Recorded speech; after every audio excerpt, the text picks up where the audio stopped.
Hello everyone and welcome to episode number 62 of the Geek podcast, and as always it's an absolute pleasure to be here. Now these are my favorite episodes without a doubt, the episodes where we actually get to speak with phys ed teachers from all over the globe using tech, playing around with it in their classes, and today I'm very happy to welcome Ryan Ellis to the show. How are you, Ryan?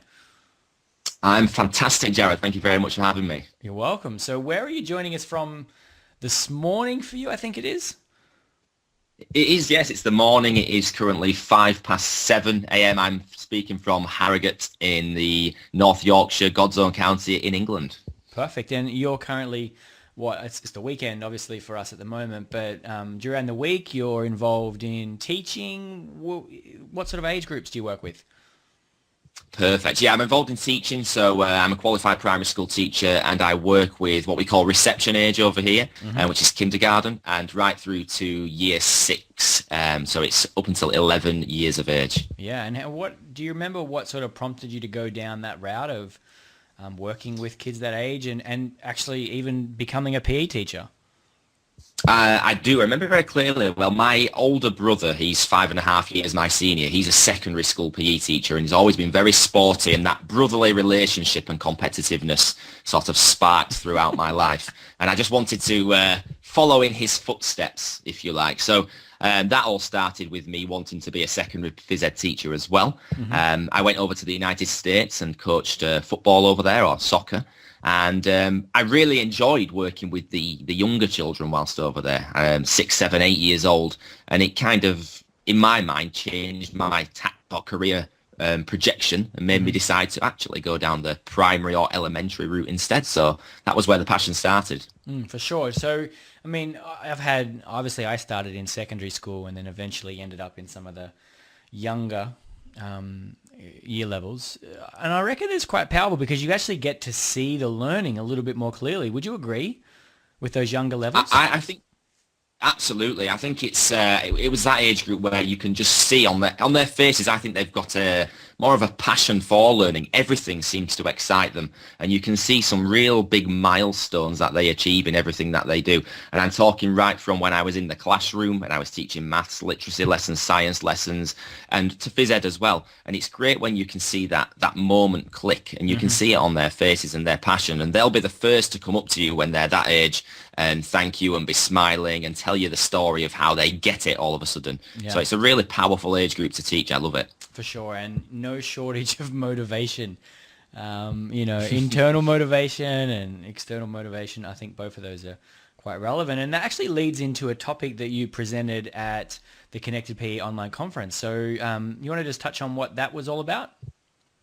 Yes, well, I think, intrinsic motivation is key to nurturing our children. And I know it's been said an awful lot, but, children are born with that natural desire to explore and to find solutions to things. And I think through school, as children often get older, wanes, it starts to disappear for whatever reason, whether or not that's at the fault of the teachers or parents using rewards, for example, which I've personally think can be a detriment to a child's motivation if not done correctly.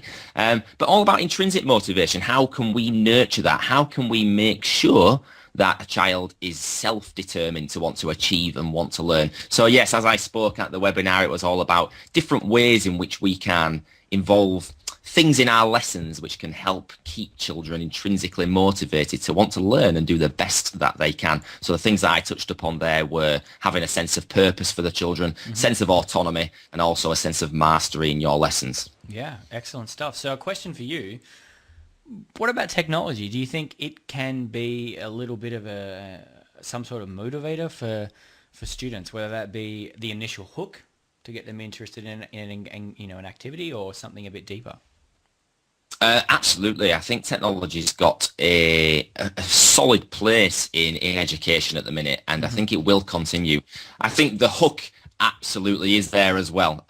It's something the children are using, obviously, outside of school an awful lot. So when it's brought into that educational setting, for many of them, that's very relevant. It's a piece of equipment that a lot of children have.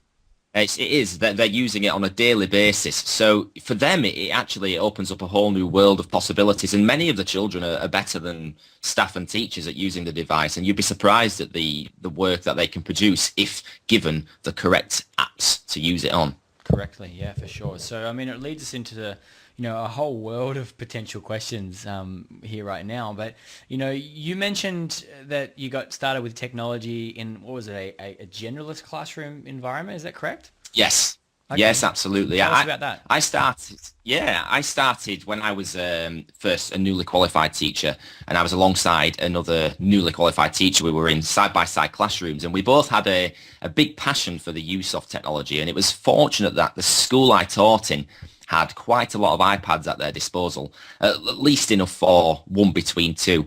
So it started off for me using it in literacy and numeracy settings. So some apps in particular I used to use quite a lot were Explain Everything. I don't know if you've heard of Explain Everything. Amazing. I thought it was a phenomenal app for children to log and record their ideas, them to become the teacher. And I would frequently share the videos they made on Explain Everything on our class blog or to children lower down school to teach them how to add numbers for addition, etc. A truly wonderful app. Things such as the augmented reality apps and Orasma and things like that we used to use for creative writing and for literacy. And that's what sort of filtered me down the route of realizing how important and how great the iPad and apps can be.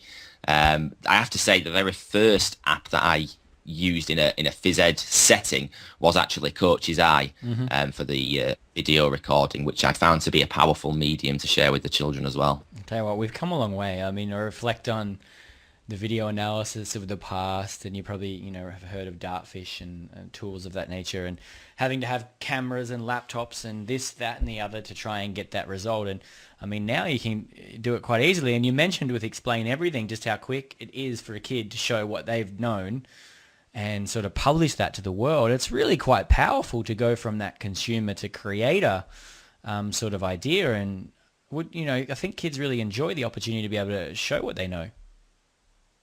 I think they do. They loved it. They thought it was the coolest thing that they could create a video. They could use their finger on the screen to circle and highlight numbers and talk with their voice. And when they played it back, the look of wonder and amazement in their face that they'd actually made this video and a child lower down school could watch it and learn from them.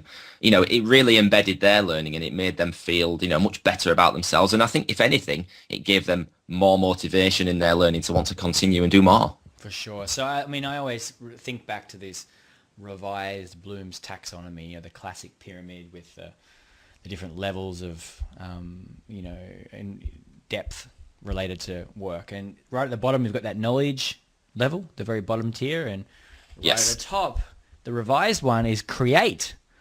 And the very idea of that if you are creating, then you're going to have to know how to know things. You're going to have to be able to evaluate. You're going to have to be able to synthesize so this creation stuff is now really quite possible in classes. And I still think there's lots of teachers that don't quite grasp that as an issue. You can make your kids creators of content now rather than just consumers. So have you ever had to battle any sort of issues around maybe dealing with other teachers or your own perceptions related to technology? Well, yes, it's funny you say that. I mean, at the first school that I was teaching at, I think between myself and the NQT, we were huge advocates of using tech. But there was a lot of other members of staff who, not to name names, were almost set in their ways and they weren't open to trying out new ideas and new ways of learning. It was almost as if this is how we've done it. This is the way we're always going to do it. The most dangerous words you could say in anything that you are possibly doing. It's not the way we've always done it. Let's try something new. And I feel that it did hold myself and, my teacher friend who was next door, it held us back, unfortunately. And we did have to battle that. That being said, we did continue using tech an awful lot. Not that everyone agreed with it, but I think sometimes you just know in your heart of hearts that you're onto something and it works and the children respond to it. And that was the sort of tact that I took. That's where I went with it, and that's why I continue using the tech. I think if you think it's going to benefit your children and you see it's going to benefit them, Mm-hmm. then go with that. You know your children better than somebody else. Completely agree. I mean, the thing that really frustrates me, because that's not a rare situation to have, some members of staff that maybe don't grasp it, and that's okay. I mean, everyone has different ways that they deliver their content, etc. But the thing that I hate in any of those situations is people just refusing to at least try and, have a go exploring and using something new, because things are never the same, like you've pointed out. There's the illusion that they are, but they're not. And we don't want to be static in anything that we do, because, I mean, we don't expect our students to do that, do we? Like, come into class, what you learn in year one, that's okay. You never need to know anything ever again. Imagine if we did that. Like, imagine if that was the norm. Exactly. But we've got for me, that's just... it.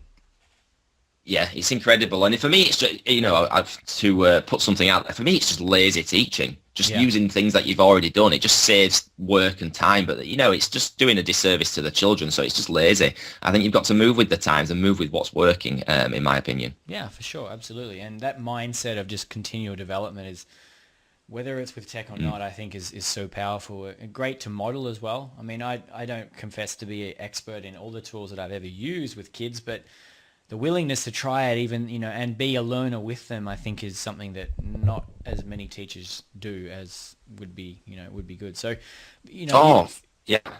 You've mentioned... I was going to just jump in there. Sorry. Yeah, go. Oh, sorry, Jarrod. I apologise for that. I was just really relevant point in terms of being a learner. When I another app that we use when I was in the classroom teaching, which the children essentially taught me how to use, which was big a few years back, was Minecraft. Mm-hmm. Now on Minecraft, we had the children in the lesson building Viking longboats using the Minecraft app.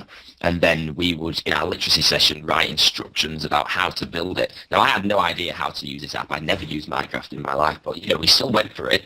And if anything, I was learning from the children in that session as well. So it goes both ways, and the children felt good about that they could show me how something worked. Completely agree. I mean, and then again, leads back to that intrinsic motivation thing, doesn't it? Like, Yes. It will empower them to want to go on and focus that attention in other areas. So I think it's absolutely worth pursuing. So we've mentioned some of the really positive things that happen when you use tech, and I think they're abundant. But have you ever had any situations where maybe things haven't worked quite as you'd expected, or things of that nature? Yes, I mean, I have to say the first couple of months of me trying to use the tech and the iPads, it was a bumpy road to say the least. I just thought, you know what, teacher, a bit naive if you like, I went and said, we're going to use the iPads. It started in the classroom and even in the PE setting. And as you can imagine, without any ground rules as such in place and expectations, which I didn't know at the time I had to or should have set, before you know it, the children were off task. They had jumped onto a different app that they shouldn't be on when I wasn't watching. They weren't using it for a learning purpose. And it was a rude awakening to me that actually it got me questioning, is this the right way to go? Yeah. All it made me do is reflect on how I set the children away, how I had the expectations set for them. And as I moved forward in time, we came to a happy medium where the children knew what they had to do when they were given an iPad to use for a learning purpose. But the first couple of months, like I said, it was a bumpy road, and I didn't realise the children would be so cheeky as to use them for whatever they wanted. They're quite curious, aren't they? Like, you give them a tool, and especially when they've got a familiarity with it, like in their own home environment, you can see why they can head off in a billion different directions, for sure. So, but it's a really positive quality that, you can reflect on that and take ownership over the fact that the next time you did it, you'd do it differently, and not just completely abandon ever using it. I can imagine that if I had done and just abandoned using certain tools, and lots of things in my practice that I really enjoy now probably wouldn't exist. And, I was the same, using tech the first time, like, what's going on here? I mean, I've maybe not got the result that I was after. I've wasted a bit of time, but it's through that reflection where the magic happens. And, I really value that as a process.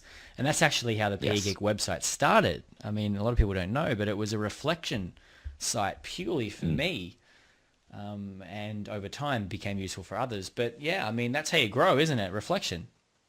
Exactly. It's the obviously the whole analogy of failures. First attempts in learning, whatever you want to call it, famous Yeah, failures. If they'd given up after the first time they'd done something, then they wouldn't be where they are today. I often share some of those stories with my children, whether it's Michael Jordan talking about missing his shots, whether it's J.K. Rowling who takes her book to be published and gets told it isn't good enough, which obviously, of course, we now know Harry Potter's done very well. So, all these famous failures, if you give up after the first try, then you're not going to sort of uncover the golden nuggets which lie ahead if you keep persisting with it. for sure. No, I couldn't agree more. So you mentioned a couple of tools and so on that you've used. Are there any others that you're quite fond of over the years?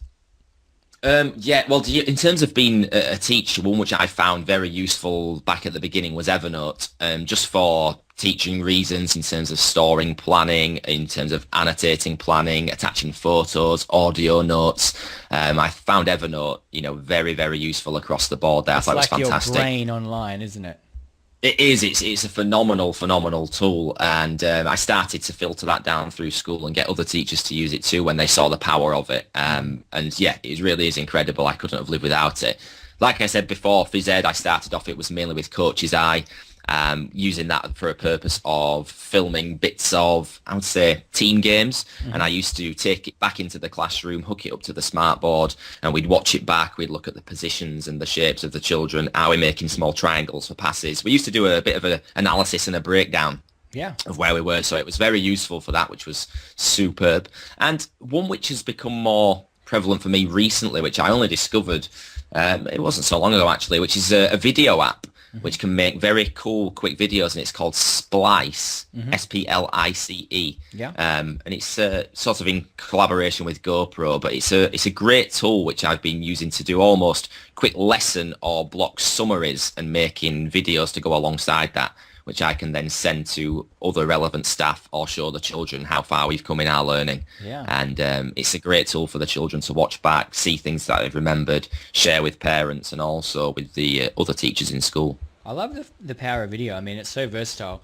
My very first memory of video and its power was as a student learner as well, and seeing myself do something for the first time, and that was so motivational. Like I didn't even look at it from an analysis perspective or performance, etc. It was just the fact that I was seeing myself do something, and Yeah. I tell you what, I went out and kept doing that.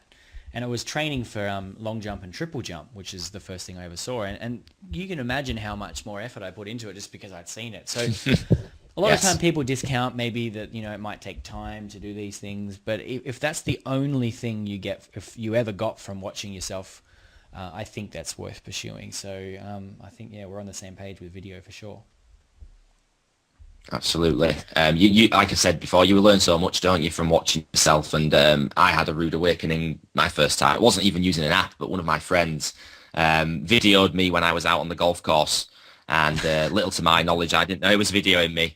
And when I watched my shot back and watched my golf swing, to say I was alarmed would be an understatement. It was awful. So ever since then, I've been very determined to improve my golfing standards, Jarrod. Oh man, that sounds exactly like a golf experience. I was on the opposite side though, filming some of my friends, and they were the Nice. same. Like they'd never seen themselves, playing, and I'm like, you are lifting your head. This is clearly showing Yes. you that you're doing that. So, I mean, they can tell us a story that maybe we couldn't see earlier. So, there's some amazing reasons why tech,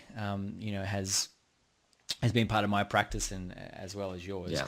But you've gone on to start creating a podcast of your own, and it's gone on to be really quite successful. What's the podcast, and what sort of led you down that path? Yes, so it's the PE umbrella, and Okay. podcasting, blogging, primary and elementary PE, and what led me down that path is listening to podcasts first and foremost. Obviously, your own website and your podcast. And I used to listen to a lot of business podcasts, Entrepreneur on Fire, Pat Flynn's Smart Passive Income, things like that. And on EO Fire, which is John Lee Dumas, I think, hosts it, he used to talk about a free podcast course and about niching down into something which is, very relevant to you. And it just got me thinking one summer. I thought, you know what, I don't know of any specific primary/elementary phys ed podcasts, which is maybe about the resources, reflections and interviews, which obviously EOFire is an interview-based podcast. Why not do it? I thought I'll research into it. I'll sign up for the free podcast course to see how you make it. And I just made it my own personal goal and mission to produce and release one on a weekly basis there, just to share with others. And you're right, it's gone well. It's gaining traction and momentum, and I thoroughly enjoy doing it. It's absolutely wonderful. Couldn't agree more. I mean, the whole process of podcasting is just on the up and up too. So these shows like yours and mine, etc., that are niche can exist. Like we have a place to do that now. So I mean, there's absolutely probably people here listening to the show and they've got an interest in a particular area, whether it's PE or it's another hobby that you've got. It's not hard to do it these days. I mean, you can do it with a microphone on your computer, simple as that, and host it for free. And because of just the sheer low volume in podcasts, you can have people listening to them really quite quickly. So, I mean, I love the platform. I think they're tremendous. And I just love how that you can be on the go and learning as well. So, I mean, is that how you tend to consume yours? Yeah, absolutely. For me, it's always when I'm in my car driving around predominantly. So I drive from school to school on a daily basis. And whilst I'm in the car for 15 minutes, instead of just putting on music, I'll think, well, I'll take 15 minutes to perhaps learn something new. So I'll stick on a podcast, perhaps learn something I can take into the rest of the day, or I'll jot it down and make a note for it for later. And always be learning on the go. And I found it invaluable. It is a wonderful, wonderful medium. And I have to say I've learned so much about whether it be phys ed, whether it be about business or life and mindset through listening to podcasts. I just think they're tremendous. Yeah, for sure. I couldn't agree more. I'm such a big fan. Do you listen to them on the 1.5x as well? Is it? Well, at the moment, no. Do you know what? One thing I'm very slow down in doing, I keep them at regular speed, and I don't know why I do that, because a lot of friends of mine do make it a little bit quicker to consume them faster. But I'm very old school, and I like to listen and absorb every single word at regular speed at the moment. But perhaps I'll try that. It's worth it. I mean, I was the same. I used to put it on at 1.5x and listen to it and think, I can't follow what was happening here, but slowly train myself over a period of time. And now when I go back and listen to them slower, I'm like, what is happening? So if you're listening to this podcast and we've gone for about 20 minutes so far, you could be listening to this much faster if you switch it to 1.25 or 1.5x, and you'll be able to get some of that valuable time back. So I recommend trying it out. Yeah. Thank you for jumping onto today's episode. Where can we find out more about the things that you're up to? Well, if you head on over to peumbrella.com, that's where I have an almighty list of all of my podcasts that I've released thus far, show notes in there, links to all the previous ones, obviously find the PE Umbrella on iTunes. If you head on over to Twitter, I'm on there too, which is at Ryan Sporting. I'm quite regular on Twitter, posting on there and trying to discuss with others too. And also I'm working day-to-day for Sporting Influence. If you head over to sportinginfluence.com, you'll see all the good things that we're doing with phys ed in and around Harrogate in England as well.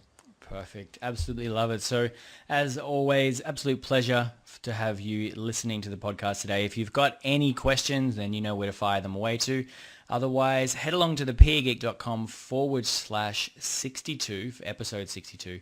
And you can find all the links mentioned in today's episode, as well as a word-for-word transcript. So look forward to speaking with you next time. And thanks again, Ryan, for joining us. Thank you very much, Jarrod. Appreciate it. See ya.